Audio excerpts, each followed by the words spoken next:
In our journey through Bram Stoker's chilling masterpiece, we've journeyed through moonlit nights, witnessed mysterious characters, and delved into the eerie and unknown. Now, as the plot thickens, we find ourselves on the precipice of revelations that are as haunting as they are mesmerizing. This is Obsidian River Productions, and today we invite you to accompany us into the entrancing depths of Dracula's Chapter 11. The fog of Whitby grows denser, the night more alive, and the narrative ever more intriguing. Sit back, lend us your ears, and let the story envelop you. Chapter 11. Lucy Westenra's Diary. 12 September. How good they all are to me. I quite love that dear Dr. Van Helsing. I wonder why he was so anxious about these flowers. He positively frightened me. He was so fierce. And yet he must have been right, for I feel comfort from them already. Somehow I do not dread being alone tonight, and I can go to sleep without fear. I shall not mind any flapping outside the window. Oh, the terrible struggle that I have had against sleep so often of late, the pain of the sleeplessness, or the pain of the fear of sleep with such unknown horrors as it has for me. How blessed are some people whose lives have no fears, no dreads, to whom sleep is a blessing that comes nightly and brings nothing but sweet dreams. Well, here I am tonight, hoping for sleep, and lying like Ophelia in the play, with virgin krantz and maiden struments. I never liked garlic before, but tonight it is delightful. There is peace in its smell. I feel sleep coming already. Good night, everybody. Dr. Seward's Diary. 13 September. Called at the Berkeley and found Van Helsing, as usual, up to time. The carriage ordered from the hotel was waiting. The professor took his bag, which he always brings with him now. Let all be put down exactly. Van Helsing and I arrived at Hillingham at 8 o'clock. It was a lovely morning. The bright sunshine and all the fresh feeling of early autumn seemed like the completion of nature's annual work. The leaves were turning to all kinds of beautiful colors, but had not yet begun to drop from the trees. When we entered, we met Mrs. Westenra coming out of the morning room. She is always an early riser. She greeted us warmly and said, "You will be glad to know that Lucy is better. The dear child is still asleep." I looked into her room and saw her, but did not go in lest I should disturb her. The professor smiled and looked quite jubilant. He rubbed his hands together and said, "Aha! I thought I had diagnosed the case. My treatment is working," to which she answered, "You must not take all the credit to yourself, doctor. Lucy's state this morning is due in part to me." "How you do mean, ma'am?" asked the professor. "Well, I was anxious about the dear child in the night and went into her room. She was sleeping soundly, so soundly that even my coming did not wake her. But the room was awfully stuffy. There were a lot of those horrible, strong-smelling flowers about everywhere, and she had actually a bunch of them round her neck. I feared that the heavy odor would be too much for the dear child in her weak state, so I took them all away and opened a bit of the window to let in a little fresh air. You will be pleased with her, I'm sure." She moved off into her boudoir where she usually breakfasted early. As she had spoken, I watched the professor's face and saw it turn ashen gray. He had been able to retain his self-command whilst the poor lady was present, for he knew her state and how mischievous a shock would be. He actually smiled on her as he held open the door for her to pass into her room. But the instant she had disappeared, he pulled me, suddenly and forcibly, into the dining room and closed the door. Then, for the first time in my life, I saw Van Helsing break down. He raised his hands over his head in a sort of mute despair, and then beat his palms together in a helpless way. Finally, he sat down on a chair and, putting his hands before his face, began to sob, with loud, dry sobs that seemed to come from the very racking of his heart. Then he raised his arms again, as though appealing to the whole universe. "God, God, God," he said, "what have we done? What has this poor thing done, that we are so sore beset? Is there fate amongst us still, sent down from the pagan world of old that such things must be, and in such way. This poor mother, all unknowing, and all for the best as she think, does such thing as lose her daughter body and soul, and we must not tell her, we must not even warn her, or she die, and then both die. Oh, how we are beset! How are all the powers of the devils against us? Suddenly he jumped to his feet. "Come," he said, "come, we must see and act. Devils or no devils, or all the devils at once, it matters not. We fight him all the same." He went to the hall door for his bag, and together we went up to Lucy's room. Once again I drew up the blind whilst Van Helsing went towards the bed. This time he did not start as he looked on the poor face with the same awful waxen pallor as before. He wore a look of stern sadness and infinite pity. "As I expected," he murmured, with that hissing inspiration of his which meant so much. Without a word he went and locked the door and then began to set out on the little table the instruments for yet another operation of transfusion of blood. I had long ago recognized the necessity and begun to take off my coat, but he stopped me with a warning hand. "No," he said. "Today you must operate. I shall provide. You are weakened already." As he spoke, he took off his coat and rolled up his shirt sleeve. Again the operation. Again the narcotic. Again some return of color to the ashy cheeks and the regular breathing of healthy sleep. This time I watched whilst Van Helsing recruited himself and rested. Presently he took an opportunity of telling Mrs. Westenra that she must not remove anything from Lucy's room without consulting him, that the flowers were of medicinal value, and that the breathing of their odor was a part of the system of cure. Then he took over the care of the case himself, saying that he would watch this night and the next and would send me word when to come. After another hour, Lucy waked from her sleep, fresh and bright and seemingly not much the worse for her terrible ordeal. What does it all mean? I am beginning to wonder if my long habit of life amongst the insane is beginning to tell upon my own brain. Lucy Westenra's Diary, 17 September. 4 days and nights of peace. I am getting so strong again that I hardly know myself. It is as if I had passed through some long nightmare and had just awakened to see the beautiful sunshine and feel the fresh air of the morning around me. I have a dim half-remembrance of long, anxious times of waiting and fearing, darkness in which there was not even the pain of hope to make present distress more poignant, and then long spells of oblivion, and the rising back to life as a diver coming up through a great press of water. Since, however, Dr. Van Helsing has been with me, all this bad dreaming seems to have passed away.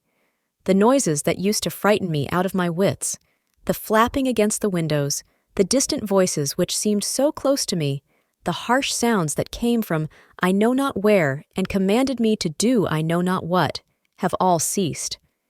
I go to bed now without any fear of sleep. I do not even try to keep awake. I have grown quite fond of the garlic, and a boxful arrives for me every day from Haarlem.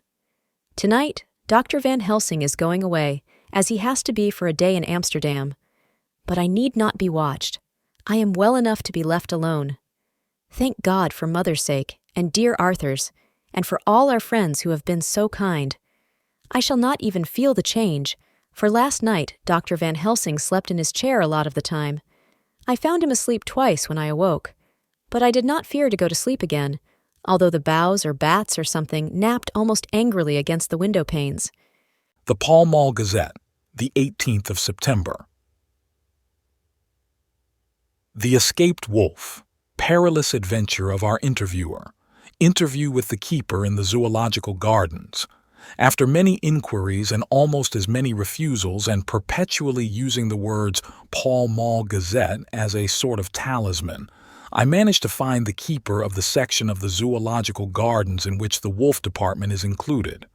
Thomas Builder lives in one of the cottages in the enclosure behind the elephant house and was just sitting down to his tea when I found him. Thomas and his wife are hospitable folk, elderly and without children, and if the specimen I enjoyed of their hospitality be of the average kind, their lives must be pretty comfortable.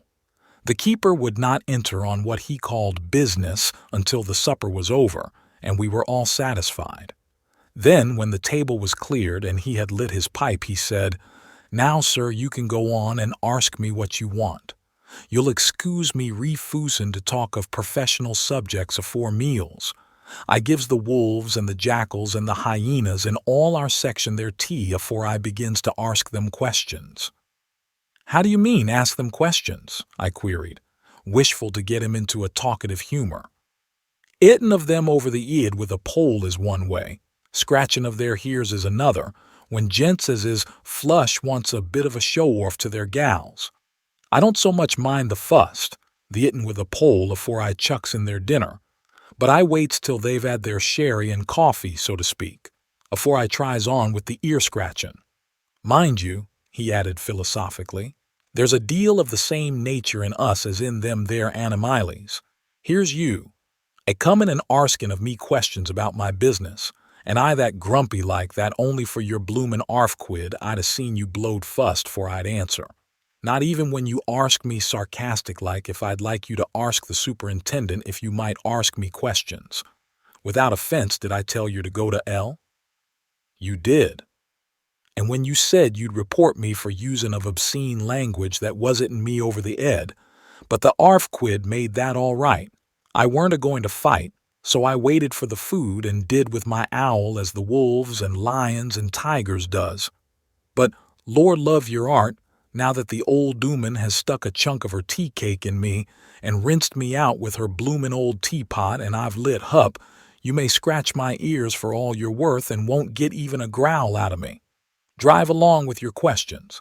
I know what you're a-comin' at. That 'ere escaped wolf." "Exactly. I want you to give me your view of it. Just tell me how it happened, and when I know the facts I'll get you to say what you consider was the cause of it, and how you think the whole affair will end." "All right, Governor. This 'ere is about the old story.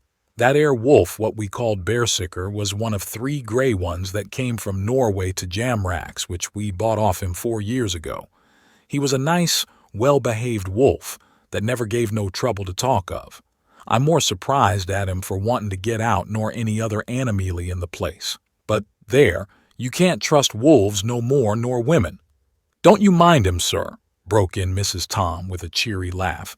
"He's got mindin' the animals so long that blessed if he ain't like a old wolf hisself, but there ain't no 'arm in him.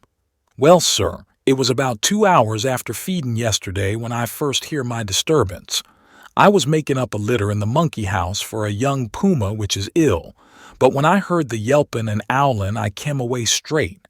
There was Bearsicker tearing like a mad thing at the bars as if he wanted to get out. There wasn't much people about that day, and close at hand was only one man, a tall, thin chap with a hook nose and a pointed beard with a few white hairs running through it. He had a 'ard, cold look and red eyes, and I took a sort of mislike to him, for it seemed as if it was him as they was hirritated at. He had white kid gloves on his hands, and he pointed out the animyles to me and says, 'Keeper, these wolves seem upset at something.' 'Maybe it's you,' says I, for I did not like the airs as he give hisself. He didn't get angry as I 'oped he would, but he smiled a kind of insolent smile with a mouthful of white, sharp teeth. 'Oh no, they wouldn't like me,' he says. 'Ow yes, they would,' says I, imitatin' of him. 'They always likes a bone or two to clean their teeth on about tea time, which use a bagful.' Well, it was a odd thing, but when the animyles see us a-talkin', they lay down, and when I went over to Bearsicker he let me stroke his ears same as ever. That there man kem over and blessed, but if he didn't put in his hand and stroke the old wolf's ears too. 'Take care,' says I, 'Bearsicker is quick.' 'Never mind,' he says, 'I'm used to 'em.' 'Are you in the business yourself?' I says, taking off my hat, for a man what trades in wolves, and cetera, is a good friend to keepers. 'No,' says he, 'not exactly in the business, but I've made pets of several.' And with that he lifts his hat as perlite as a lord and walks away. Old Berserker kept a looking arter him till he was out of sight, and then went and lay down in a corner and wouldn't come hout the old hevening. Well, last night, so soon as the moon was hup, the wolves here all began owling. There weren't nothing for them to owl at.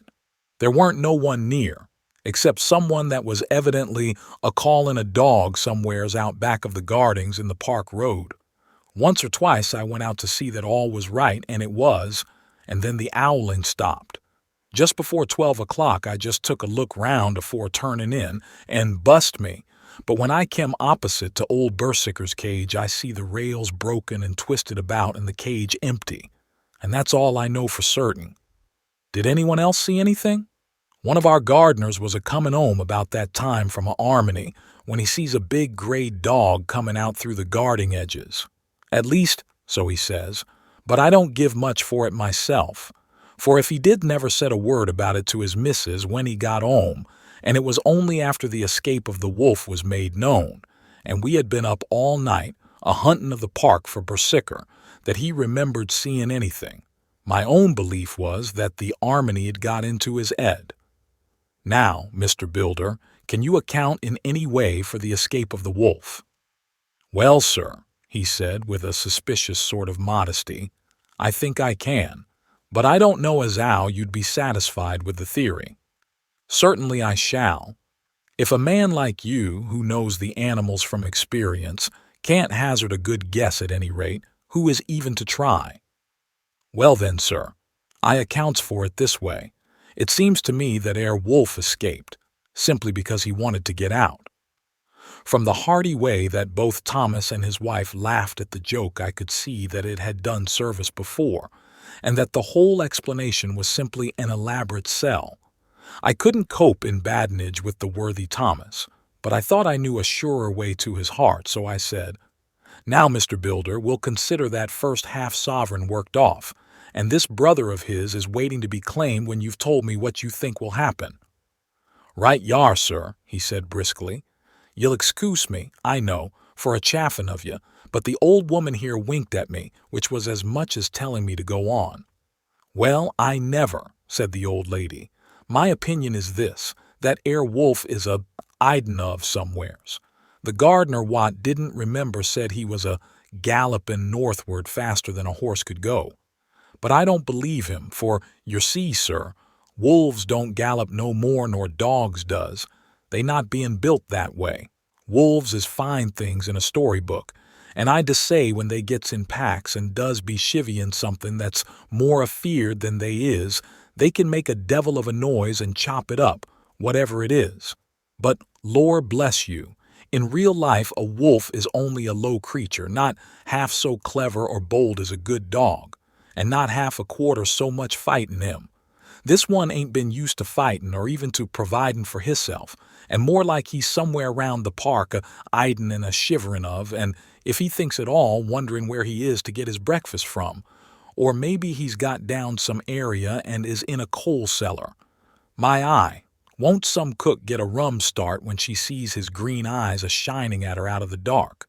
If he can't get food, he's bound to look for it, and mayhap he may chance to light on a butcher's shop in time. If he doesn't, and some nursemaid goes a-walkin' orf with a soldier, leavin' of the hinfant in the perambulator, well then I shouldn't be surprised if the census is one babby the less, that's all. I was handing him the half-sovereign when something came bobbing up against the window and Mr. Builder's face doubled its natural length with surprise. God bless me, he said, if there ain't old Berserker come back by hisself. He went to the door and opened it. A most unnecessary proceeding, it seemed to me. I have always thought that a wild animal never looks so well as when some obstacle of pronounced durability is between us. A personal experience has intensified rather than diminished that idea. After all, however, there is nothing like custom, for neither Builder nor his wife thought any more of the wolf than I should of a dog. The animal itself was as peaceful and well-behaved as that father of all picture wolves, Red Riding Hood's quondam friend, whilst moving her confidence in masquerade. The whole scene was an unutterable mixture of comedy and pathos.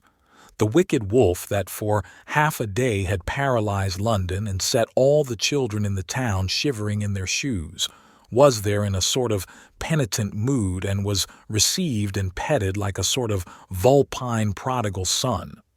Old Builder examined him all over with most tender solicitude, and when he had finished with his penitence said, "There, I knew the poor old chap would get into some kind of trouble. Didn't I say it all along? Here's his head all cut and full of broken glass. He's been a-getting over some bloomin' wall or other. It's a shime that people are allowed to top their walls with broken bottles. This here's what comes of it. Come along, Berserker." He took the wolf and locked him up in a cage, with a piece of meat that satisfied, in quantity at any rate, the elementary conditions of the fatted calf, and went off to report. I came off, too, to report the only exclusive information that is given today regarding the strange escapade at the zoo. Dr. Seward's Diary, 17 September. I was engaged after dinner in my study posting up my books, which, through press of other work and the many visits to Lucy, had fallen sadly into arrear. Suddenly the door was burst open, and in rushed my patient, with his face distorted with passion. I was thunderstruck, for such a thing as a patient getting of his own accord into the superintendent's study is almost unknown. Without an instant's pause, he made straight at me.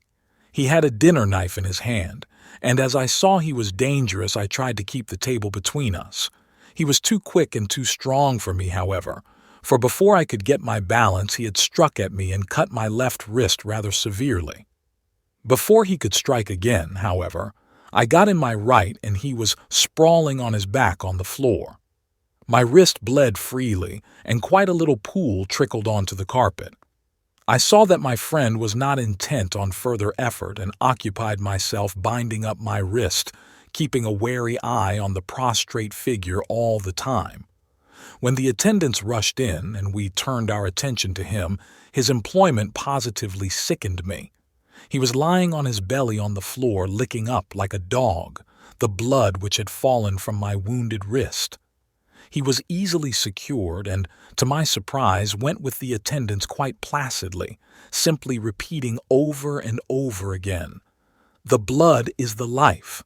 The blood is the life." I cannot afford to lose blood just at present. I have lost too much of late for my physical good, and then the prolonged strain of Lucy's illness and its horrible phases is telling on me. I am overexcited and weary, and I need rest, rest, rest. Happily, Van Helsing has not summoned me, so I need not forego my sleep. Tonight I could not well do without it. Telegram, Van Helsing, Antwerp to Seward, Carfax. Sent to Carfax, Sussex, as no county given, delivered late by 22 hours. 17 September. Do not fail to be at Hillingham tonight. If not watching all the time frequently, visit and see that flowers are as placed. Very important. Do not fail. Shall be with you as soon as possible after arrival. Dr. Seward's Diary, 18 September. Just off for train to London. The arrival of Van Helsing's telegram filled me with dismay. A whole night lost, and I know by bitter experience what may happen in a night. Of course it is possible that all may be well, but what may have happened? Surely there is some horrible doom hanging over us that every possible accident should thwart us in all we try to do. I shall take this cylinder with me, and then I can complete my entry on Lucy's phonograph. Memorandum left by Lucy Westenra, the 17th of September. Night. I write this and leave it to be seen, so that no one may by any chance get into trouble through me. This is an exact record of what took place tonight. I feel I am dying of weakness and have barely strength to write, but it must be done if I die in the doing. I went to bed as usual, taking care that the flowers were placed as Dr. Van Helsing directed, and soon fell asleep. I was waked by the flapping at the window, which had begun after that sleepwalking on the cliff at Whitby when Mina saved me, and which now I know so well. I was not afraid, but I did wish that Dr. Seward was in the next room, as Dr. Van Helsing said he would be, so that I might have called him. I tried to go to sleep, but could not. Then there came to me the old fear of sleep, and I determined to keep awake. Perversely, sleep would try to come then when I did not want it. So, as I feared to be alone, I opened my door and called out, "Is there anybody there?" There was no answer. I was afraid to wake Mother, and so closed my door again. Then outside in the shrubbery, I heard a sort of howl like a dog's, but more fierce and deeper. I went to the window and looked out, but could see nothing, except a big bat, which had evidently been buffeting its wings against the window. So I went back to bed again, but determined not to go to sleep.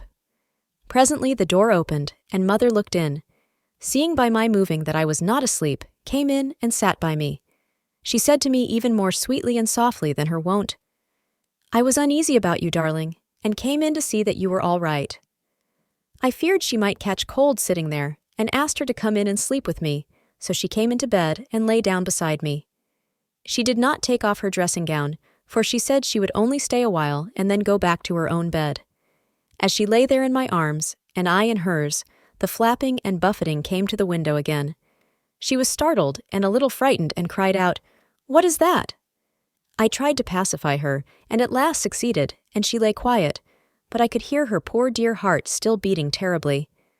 After a while, there was the low howl again out in the shrubbery, and shortly after there was a crash at the window, and a lot of broken glass was hurled on the floor. The window blind blew back with the wind that rushed in, and in the aperture of the broken panes there was the head of a great, gaunt, grey wolf. Mother cried out in a fright, and struggled up into a sitting posture, and clutched wildly at anything that would help her.